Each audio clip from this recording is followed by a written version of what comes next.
Friends అందరికీ నమస్కారం అండి. ఇప్పుడే అందిన వార్త, ఊబర్ ఓలాకు పోటీగా కొత్తగా భారత్ ట్యాక్సీ అయితే వచ్చేస్తుందన్నమాట. దీనికి సంబంధించి కేంద్రం అనేది గుడ్ న్యూస్ చెప్పిందనమాట. సో ఆ వివరాలు ఏంటనేది కూడా వీడియోలో తెలుసుకుందాం. వీడియో చివరి వరకు చూడండి, అర్థమవుతుంది. మరోసారి ఛానల్ వస్తే తప్పకుండా సబ్స్క్రైబ్ చేసుకోండి. చూస్తున్నారు కానీ లైక్ చేయడం మర్చిపోతున్నారు, వెంటనే లైక్ చేయండి. వివరాలకి అయితే వెళ్ళిపోదామండి. దేశంలో ప్రస్తుతం ఉన్నటువంటి ప్రైవేట్ ట్యాక్సీ సర్వీసుల సంస్థలు ఓలా ఊబర్కు పోటీగా కేంద్ర ప్రభుత్వం అనగా భారత్ ట్యాక్సీని అయితే ప్రారంభించిందనమాట. ఇందులో వచ్చేసి union ministry of cooperation, national e governance division ఆధ్వర్యంలో ఈ సేవలు అయితే స్టార్ట్ కావడం జరిగాయి. అయితే డ్రైవర్లకు పూర్తిగా యాజమాన్య హక్కులు అయితే ఇవ్వడం జరిగిందనమాట. వారి ఆదాయం పైన వారికే అధికారం ఉండేలా ఈ నిబంధనలు మార్చారనమాట. అంటే ప్రైవేట్ సంస్థలు అధికంగా పుట్టుకొస్తున్న క్రమంలో వాటికి ప్రత్యామ్నాయంగా ప్రభుత్వ సేవలు అందుబాటులోకి తీసుకురావాలని ఉద్దేశంతో కేంద్ర ప్రభుత్వం ఈ నిర్ణయం తీసుకుందనమాట. ప్రైవేట్ క్యాబ్ సేవలపైన ప్రజల నుంచి కేంద్రానికి కొన్నేళ్లుగా ఫిర్యాదులు అయితే వస్తున్నాయి.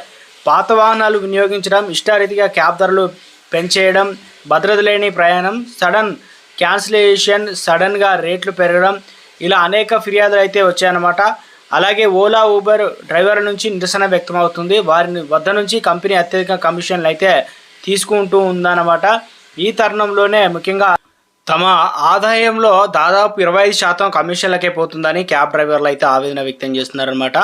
సో దీంతో ముఖ్యంగా చూసుకున్నట్లయితే ఈ విధంగా ఇక కొత్తగా కేంద్ర ప్రభుత్వం తీసుకొచ్చినటువంటి ఈ భారత్ ట్యాక్సీ అనే విధానంలో ఇవన్నీ కూడా మారినాయన్నమాట.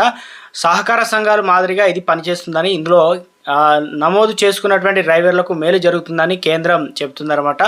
ఇక ఈ భారత్ ట్యాక్సీ లాభాలు కంపెనీలో కాకుండా లబ్ధిదారులకి చేరుతాయని చెప్పేసి వివరిస్తుందన్నమాట.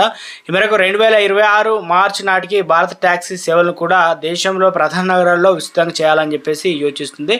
తొలుత మెట్రో నగరాల్లో ప్రారంభించి ఆ తర్వాత పట్టణ స్థాయికి తీసుకెళ్లేందుకు ప్రణాళికలు అయితే వేసిందన్నమాట.